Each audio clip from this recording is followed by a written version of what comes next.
Recognizing the pattern, pausing, becoming aware, and understanding that your nervous system will always seek familiarity because familiarity means safety. And so to rewire that and change the neural pathways, so to speak, which is just fancy talk for changing the way in which we respond and changing the way in which we relate and who we choose.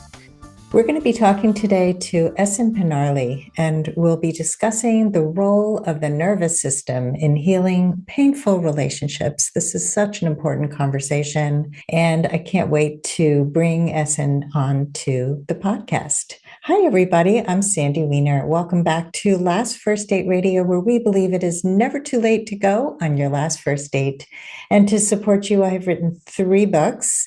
My last book is called Love at Last. It brings you stories of couples that found true love later in life, range in age from 40s through 70s. It just goes to show that love can happen at any age and any stage, and no matter what your history is. And that is really my mission as a dating and relationship coach, is to help you find that love that you are seeking. You can find all 3 of my books on Amazon for Kindle or paperback. Before I bring my guest on, I want to invite you to join my Facebook group. It is called Your Last First Date. If you're not yet a member, it is a free group for women over 40 who are looking for a positive place of support.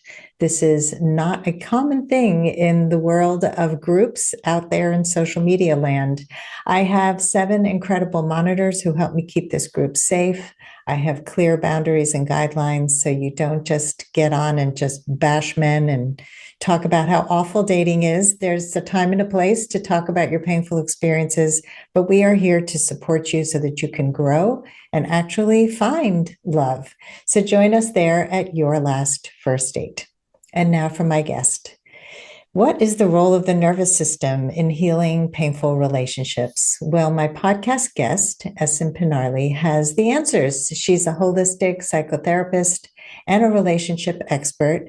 She specializes in IMAGO therapy, which is an excellent form of therapy, brain spotting, internal family systems. We've had shows with people of all these types of specialties, somatic practices, psychodrama, all the good stuff. Through an integrative experiential approach, she helps people, couples, and individuals suffering from anxiety, depression, addiction, codependency, trauma, and relational attachment issues to navigate life's challenges so they can become fully alive, supported, and whole. Welcome to the podcast, Esin.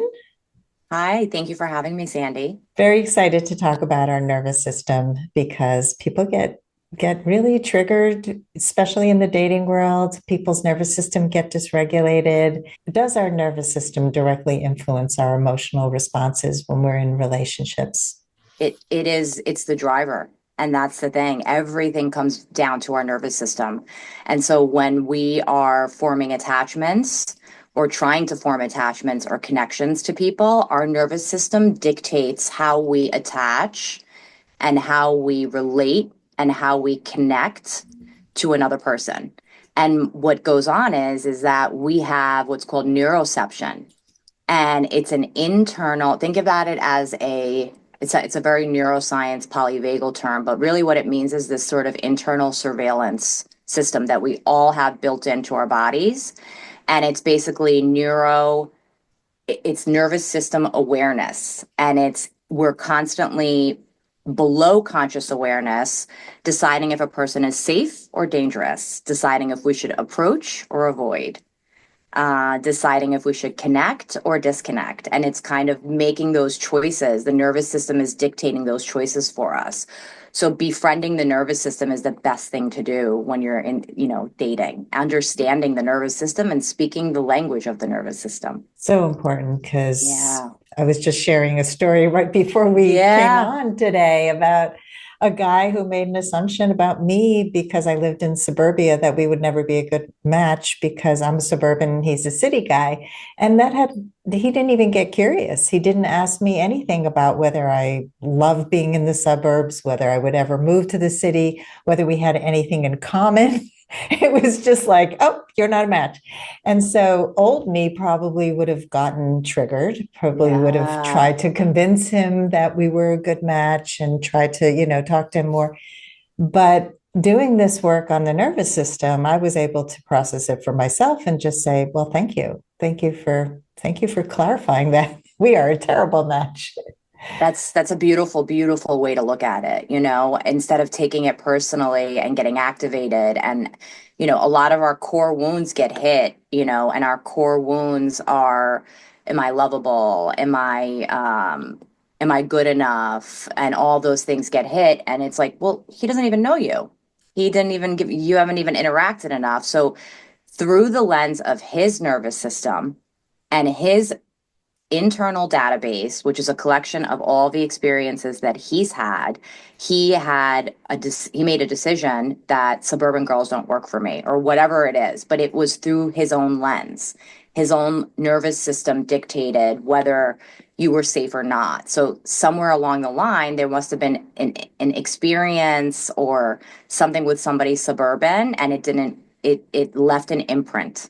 Yeah, this is such a common issue in dating in general. Many people who come to me have these limiting beliefs about people because of past experiences. They might believe that a lawyer would be a terrible match because they once dated a lawyer and the lawyer was controlling. And so lawyers are the problem.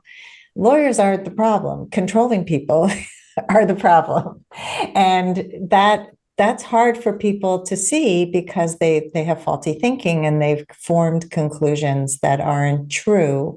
So digging underneath as to why is your nervous system getting activated? And you talk about our attachment wounds, and Mhm. if you can just kind of give a brief overview of attachment and what those wounds are and how they get activated, especially in our dating and romantic lives. Absolutely. And in like a brief little summary, the first people we attach to are our primary caregivers. Those are the people that we learn what it's like to be in connection and in relationship with. And so, depending on how predictable our caregivers were or how consistent, really kind of determines your attachment style or your attachment. And it's not fixed, right? But it generally dictates how you attach to romantic partners. And so attachment styles are really adaptations to your environment in terms of how do you attach. If you have this inconsistent caregiver or unpredictable caregiver, and you have to, you never know what you're going to get with them, your nervous system is kind of all over the place. So you become anxiously attached. And so you have this hypervigilance, this preoccupation where you're paying attention to every single move somebody is making and not making because you learned how to be hypervigilant and hyper aroused a long time ago due to that caregiver. And so relational trauma, which is, a traumatic or early attachment wounding. So relational trauma is I had a rupture or lack of attunement with early caregivers. And due to that, I don't feel that people are safe. I have a message that people are not safe. They're inconsistent. They're not going to be there for me. They're not going to show up for me. They're not going to love me as much as I love them. So we come in with this sort of preconceived notion about, and that's how we end up attaching to people. But relational trauma and early attachment wounding, right? So early attachment wounding is implicit memory. And implicit memory is from when you're in your mother's stomach until you're about 3 years old. All of that stuff plays a role. If your mother was anxious when you were in her stomach, you come out primed for fear. And the way that you're attaching to your primary caregiver at that point is forming your inner biology. And it's forming, how you connect and attach and relate to other people. So when there's early attachment wounding, it usually shows up because I do a lot of couples work. I can automatically tell when there's early attachment wounding and they are expecting the partner to give them everything that they did not get in their childhood. So they are basically, in IMAGO, which is one of the modalities I'm trained in, it's that we are looking for a partner in order to complete our childhood in the way in which we would have wanted to. It's an extension of our childhood. And so that kind of plays a really, really big role. And a lot of this is below conscious awareness. So when you talk about subconscious, it's below conscious awareness. It's all happening. And we do tend to pick partners that remind us of, the unpredictable caregiver in an effort to resolve and heal uh, early attachment wounding sometimes, not always. Yeah, it's always like such an aha moment for people when they can connect the dots and realize the patterns that they've repeated. And that is such good information because then we can start to break those patterns and learn healthier ways to attach, more Yes. secure ways to attach. So, give us some examples of what that might look like. Pulling back the curtain, right? So becoming aware of what do I habitually do? What are the patterns that I'm noticing in my life? So we begin to pause and get curious. Is there a pattern that I am engaging in? Do I seem to be dating the same kind of girls or same kind of guys that are reminding me of my caregivers and it's not turning out well? So it all begins with awareness and kind of pulling back the curtain to your own internal world. Recognizing the pattern, pausing, becoming aware, and understanding that your nervous system will always seek familiarity because familiarity means safety. And so to rewire that and change the neural pathways, so to speak, which is just fancy talk for changing the way in which we respond and changing the way in which we relate and who we choose. So it would look something like, and I could relate to being anxiously attached very, very early on. And I would automatically connect and I would put them on a pedestal and sort of project onto them. And if they liked me, I was okay. And if they didn't, I wasn't okay. And I knew nothing about them. I knew nothing about them. And so I was recognizing that I was drawn to emotionally unavailable men that appeared stoic and confident because my father, on some level, in witnessing that romantic relationship, was a wonderful father, but relationally, he showed up as avoidant and what I thought was confident. So it's pausing and recognizing, oh, I've made this choice before. And what I'm assuming is confidence is emotional unavailability and lack of consistency. And so you make different choices before your body catches on. And so it's basically small, consistent, persistent choices over and over again that are unfamiliar, but healthier, which means this person is consistent, this person is communicative, this person is actually trying to get to know me, as opposed to being addicted to the highs and lows of what I call intermittent reinforcement, which is giving a little bit of attention and then taking it away and recognizing that anxiety is at the root of desire and desire doesn't equate love. I'm wondering, and this is something that came up for me recently, doing some research on ADD and Mm, these kinds of responses.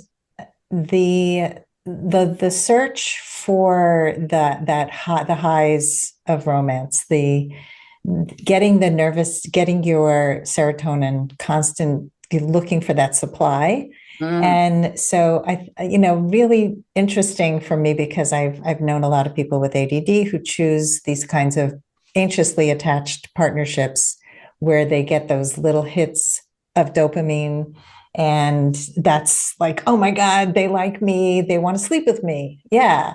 And then they pull away and then you're trying so hard to get them back. So I'm wondering how much ADD plays in this whole dance. such a great question, and something that I've actually increasingly became more and more interested and aware, like you, Sandy. And it so one of the major components of ADD is besides impulsivity, right? And is a lack of dopamine. If you look at all of the medications that are targeted for helping people with ADD or ADHD, it's basically dopamine antagonists, Mm-hmm. which means we're trying to increase the level of dopamine, which to me indicates that there is a lack of dopamine. And so these relationships characterized by highs and lows or whatever are giving these dopamine hits. And obviously, a relationship gives you more than that. It gives you oxytocin, it gives you serotonin, but dopamine seems to be the main player, when it comes to people with ADD, and they're intoxicated by the attention, and usually the relationships that are characterized by highs and lows that are intermittent reinforcement. It's like you get a dopamine hit and then it's taken away from you, and then you want it again, so then you like are go back in for it. And what it does is it actually is soothing a part of your nervous system temporarily and then getting it super activated when it's pulled away from you. It's like sitting on a slot machine and you're just kind of pulling on the dinger, and once in a while it hits, and then you just keep waiting for the next thing because the dopamine feels so good. And sometimes that's people fall prey to love bombing, which is like excessive admiration and attention very early on, grand gestures, declarations of how special and unique. And, I had a friend who was joking around. I think she was joking around, but there's always some seriousness. And she's like, I love bombing. It makes complete sense to me why somebody would love bomb me. I mean, and then I'm like, but then what is that followed by, right? Like, it's never consistent because it's very hard to maintain that level of attention and texting and talking. And it's not, we're looking for sustainable connection because there's not really longevity if you love bomb like that. And then you're gonna at some point not be able to keep that up. And not narcissistic people are not the only people who love bomb. Insecure attachment styles love bomb because they're trying to secure a connection.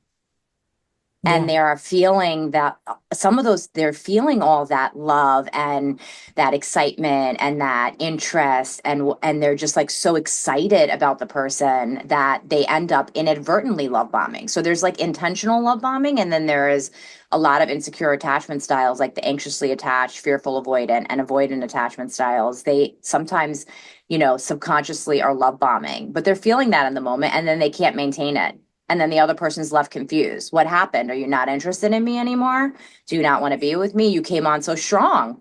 Like you were it seemed like you were so sure of me before you even knew me. And then all of a sudden you're just like gone. What happened to all that attention? And then that dopamine for people, it's like, I want that back. So what nourishes me also ends up destroying me. It's so crazy making. It's And so, so, yeah, I mean, and what's interesting is that this confusion, which comes up a lot for people who get into these types of relationship, I'm so confused. What they don't realize is confusion is actually clarity. It oh, gives you, right? yes. It's a clear message. That person is not consistent. That person is hot and cold, and that does not work for your nervous system.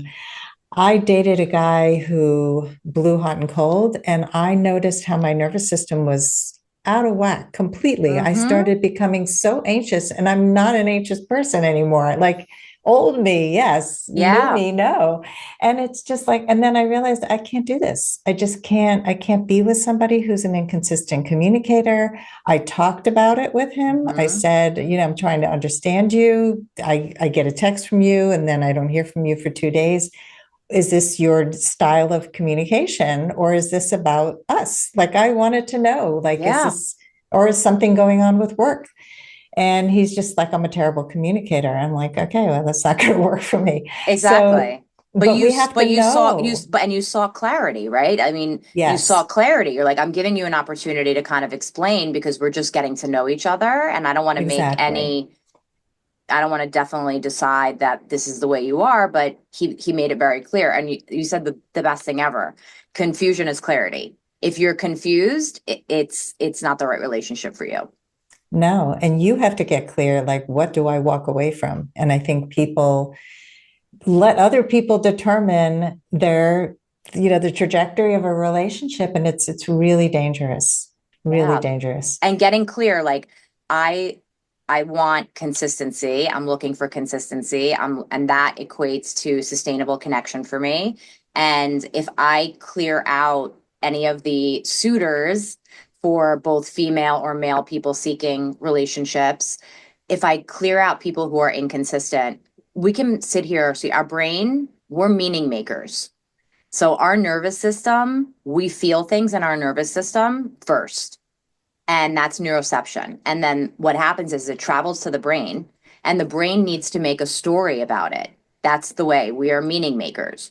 So we start to make up a story about, oh, maybe they're just really busy at work or they have a life and, and blah, blah, blah. And we start to make all of these because we need on some level the minute we feel nervous system dysregulation internally in a neuroceptive state where it's signaling some sort of danger, and danger means disconnection too to the nervous system. Danger equates to disconnection. If I'm feeling some sort of disconnection, my brain, then it travels up to my brain, right? We're body and brain beings and they're connected. Then it travels up to my brain, and then my brain will make up a story because we're meaning makers about what, oh, so I'm either making an excuse, but I'm making up a story that might make some sort of sense as to why this person is inconsistent. And then we almost like gaslight ourselves into being like, the reality is it doesn't matter why, if they are busy with, and I'm not saying not to give people some credit or room to get to know you, and that they don't have things that are going on in their lives. It's nuanced, right? There's sometimes people do have some stuff going on and they're dealing with something during that time, and it might not be a right time for them to date. And it comes up, and that's okay. But regardless of what the story is, we look at the behaviors. And the behaviors, if they're showing inconsistency, it doesn't matter what my brain is making up as a story. The bottom line is that my nervous system doesn't like it. And so my nervous system is indicating that this isn't safe for me, and that I am going to be up and down in my nervous system, and it's going to be, and I'm looking for, love that feels sustainable and consistent, and someone who is communicative, someone who's willing to have difficult conversations, someone who's consistent, who keeps their word. I mean, we're not looking for perfection, right? No. We allow people, but if you're texting all the time, or you're communicating, getting to know somebody for like a week, and then they drop off for like 3, 4 days, and then, like there's a early pattern of inconsistency and your nervous system feels it. And that is an awareness right there, where I used to go towards that and be like, why? Why are, what's going on? What changed for you in my mind, right? In my mind. And so then I would like, I call it the turtle and the hailstorm. And so it's like the person would become like a turtle and go into their shell. And then I would be like, what's going on? And I felt like I would be texting more, trying to communicate more. And now I'm just like, I look at it and I'm just like, no, that doesn't work for me. And my nervous system is I'm becoming more aware of and befriending my nervous system. And that's what I want listeners to know, is that when you start to understand your nervous system is always giving you cues, and it has reservoirs of wisdom and healing. If you listen to it, it's telling you. It's telling you if this is going to work for you or not. The only caveat is if there's been abuse, this is like a disclaimer, it's been abuse, PTSD, things like, very, very early attachment wounding. You have to do some nervous system regulation work first, I think, in order to sort of regulate and understand if the fear is coming from the earlier experiences that are showing up in the present moment, and that you are discounting potential suitors, both male or female, because your nervous system is dictating, and it's coming from trauma, and it's coming from fear, and it's coming from that. So it's really important to be aware of that and be discerning around if it's a trauma response or if it's actually your nervous system dictating that this is inconsistent.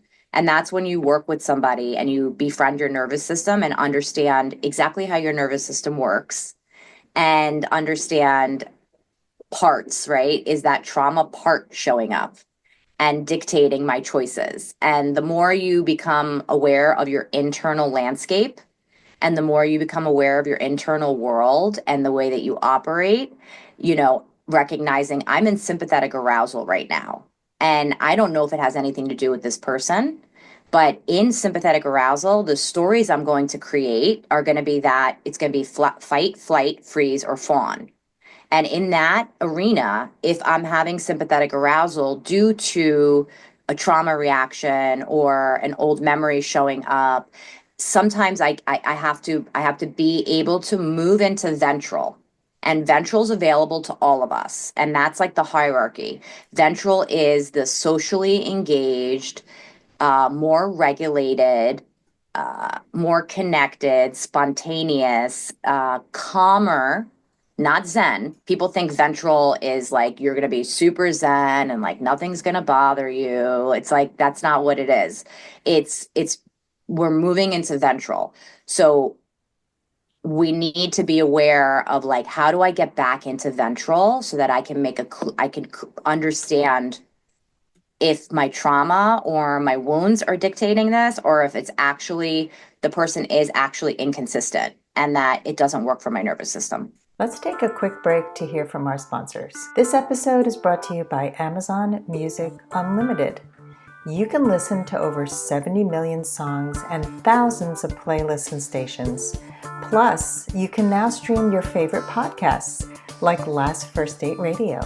You can listen to any song, anytime, anywhere, on any of your devices. Get Amazon Music Unlimited for free for 30 days. Just head on over to getamazonmusic.com/last first date to learn more and claim this offer. This episode is brought to you by Sudio headphones and earbuds. This Swedish company brings you high quality headphones at great prices. I have the E3 wireless earbuds with 30 hours of playtime and noise cancellation. They are perfect for everything from my daily walks to recording my podcast. Go to sudio.com, that's SUDIO, and enter code LASTFIRSTDATE15 for 15% off your purchase today.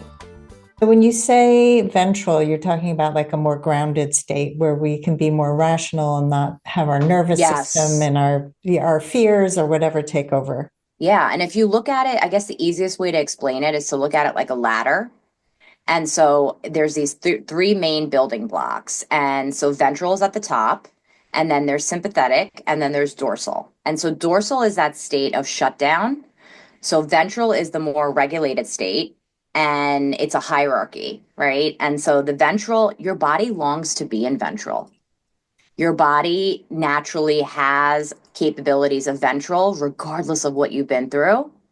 And that is really kind of connected to what, IFS calls the core self.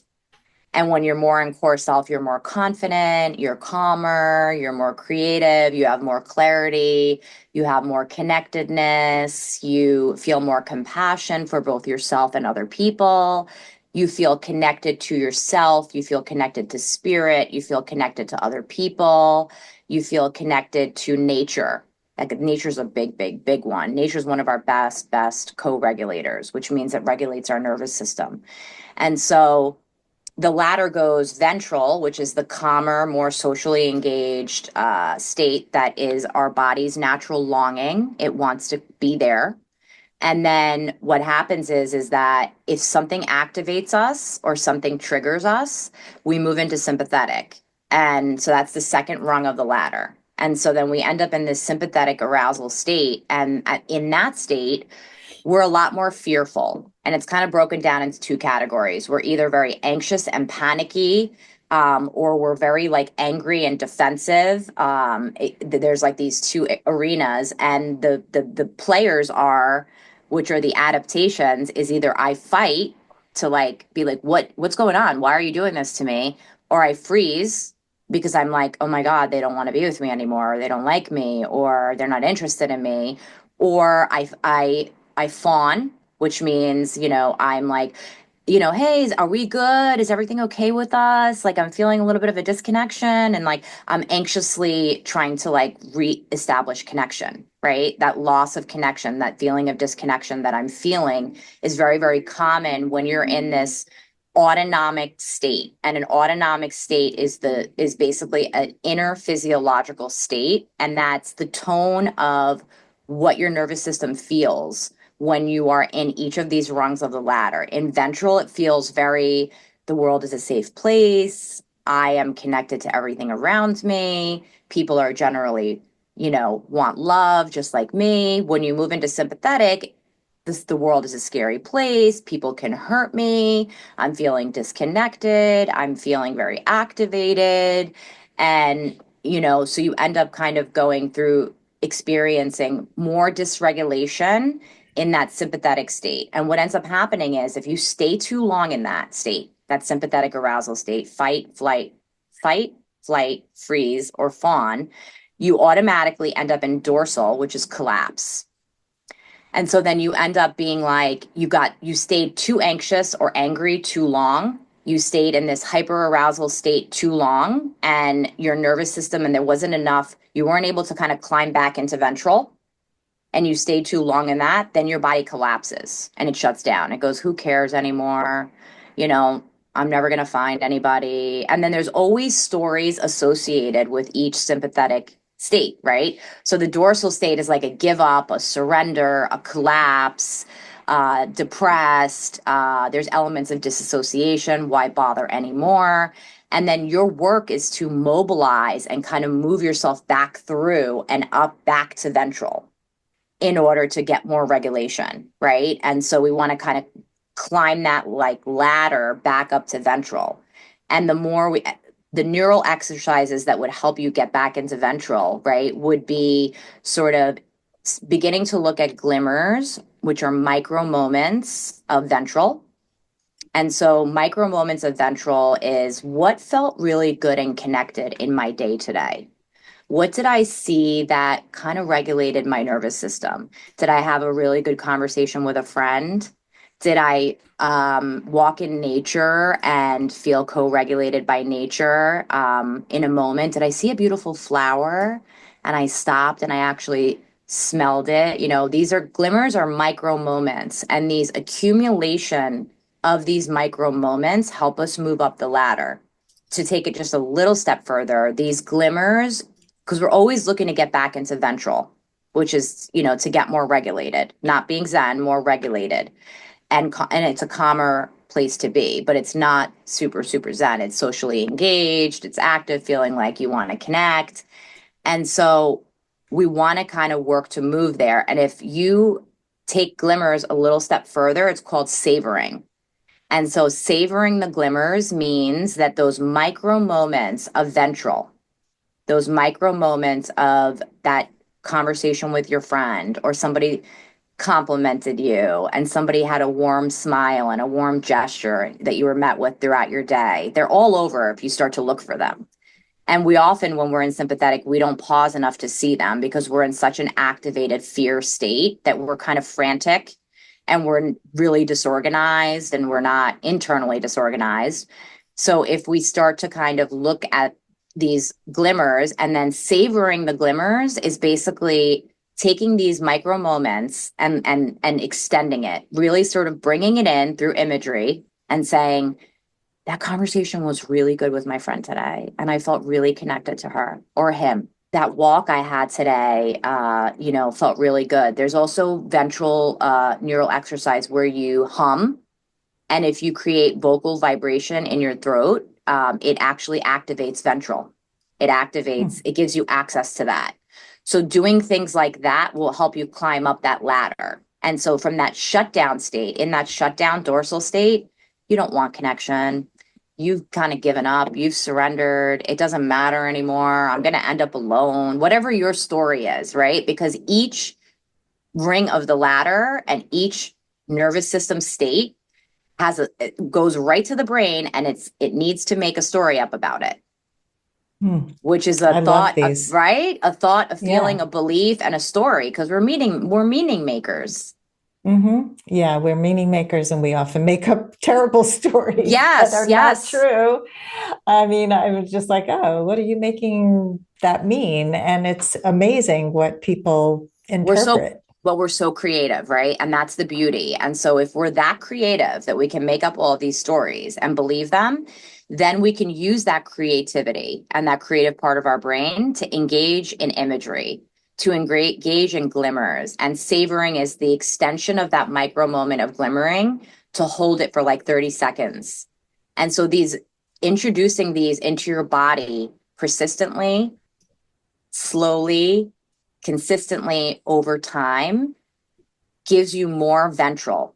And the more ventral that you have, the more, if you go into dorsal collapse or you go into sympathetic, you can move easier back into ventral. Mm.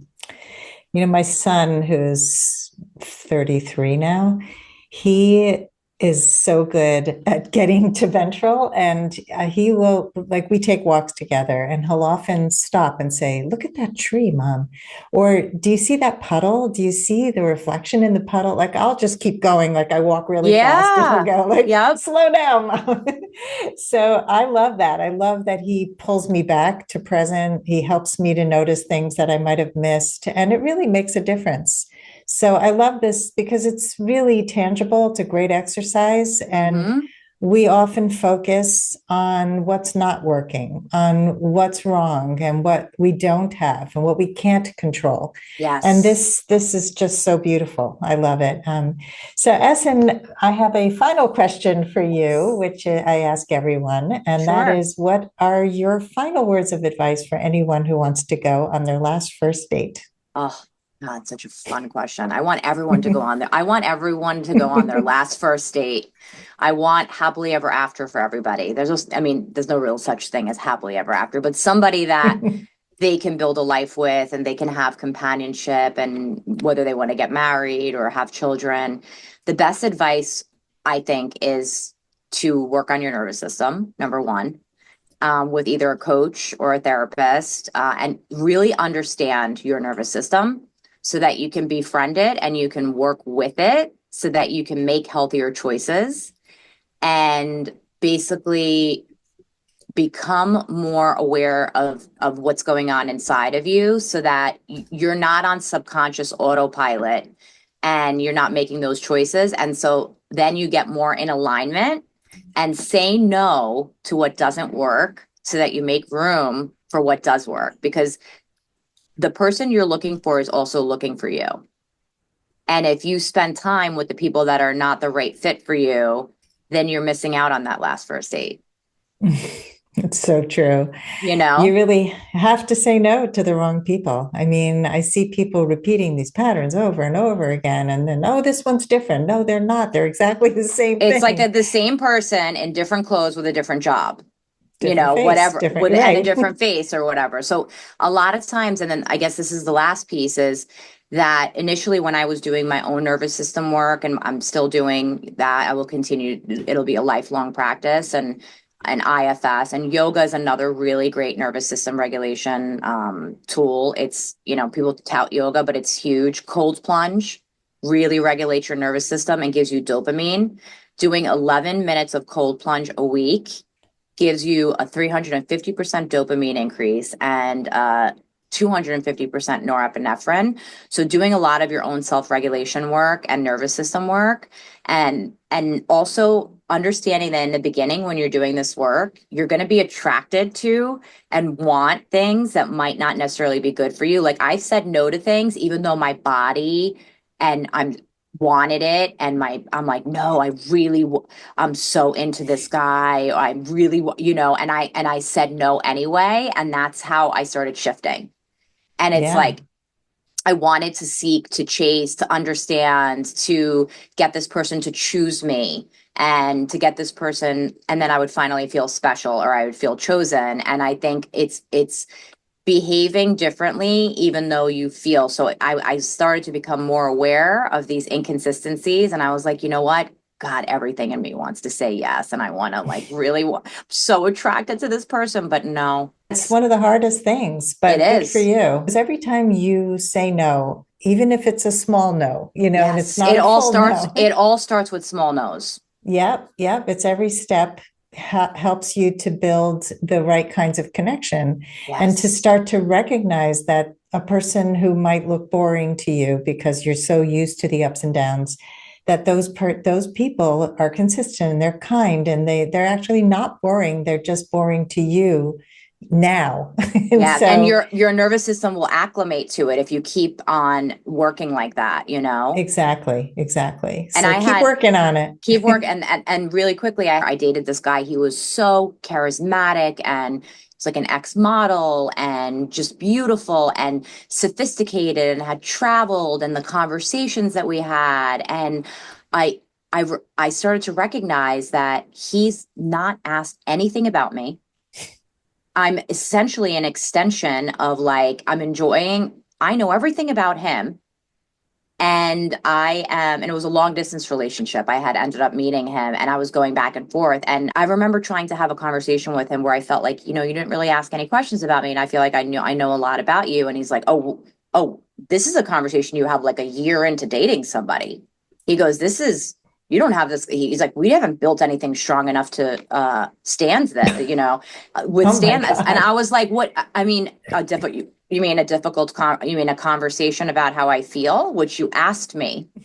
Right. So I was like, I'm like, he did what I call a word salad, like a bunch of incoherent statements that were like, because he was so sophisticated and intelligent that like he was trying to gaslight me into being like, I think you're making a big deal out of nothing. I think there's a lot of good here. And I really don't think Hmm. you should, and it's like, no, I know myself and I know that basically you're emotionally unavailable and you like the attention from me. And of course you want to continue because I'm listening to you and I'm giving you validation. But what am I getting? I Hmm. don't feel a connection. I don't feel like you know anything about me. I feel like I know everything about you. I knew everything about his mother. I knew everything about his childhood. And then I remember he asked me one question. He's like, so where are your parents from? I was like, this Which is is, literally the only question he has asked me. yeah. And Yeah, it's irrelevant. It's irrelevant where your parents are from. It has nothing to do with who you are. nothing What were your parents like is a different question. But yeah, recognizing I'm not feeling seen, I'm not feeling at heard. all. Yeah. And that is such an important thing. So I'm glad you brought this up because I think people need to hear, that we people who work with other people, that we've all gone through these things and All it of still us. comes up. It will always engage us. I think that, I had somebody on the podcast years ago who's a therapist, and she said, I'll still be attracted to narcissists. I will make a beeline for the narcissist in the room, but I will not date them. And I think that's the difference. You can recognize them, you can be drawn to them, you can have a nice conversation with them, but you can also say goodbye. And this is progress for people. I want them to know getting out quicker. Okay. That's Yeah. huge. That's huge. Right. And I don't want people beating themselves up over, oh my God, I did it again. I started getting out quicker. I started becoming more discerning. I Mm-hmm. might have still had the same palette that I was attracted to, and my familiar is what you're drawn to. Right. But I was able to recognize it and like I would stay in it shorter and then I wouldn't question. Those are all measures of progress. I love that. Yeah. I say it's the steps and it's the speed at which you get out. Yes. Yes. You can still fall for the person, you can still be attracted. It's the amount of time it takes you to process it, it's the amount of time it takes you to leave that person. Yes. That is progress. The fact that Yep. you even have the awareness is progress, which Ab, we've talked about many times today. absolutely. Yeah. Yeah. So, Essen, tell us how people can find you. Give us your website, your Instagram, and I know you have a Sure. free gift also. Yes. So my website is eternalwellnesscounseling.com. And I have, if you register in there and you put your email, I have a free guide in there, Becoming Aware of Self. And it's a lot of, you could do some self exploratory work on your own. I know some people, I want to give resources to people who might not be able to see a therapist or work with somebody. And I have another guide that's going to be put up there where it's about managing your whole entire internal landscape and learning how to regulate your nervous system on your own. And that's coming up on there. So if you visit eternalwellnesscounseling.com, and then I have a lot of educational content and freebies that are coming up on my Instagram. And my handle is Esin Pinarli, Pinarli _LCSW. This has been such a rich, important conversation. I'm sure people are going to get tons of value.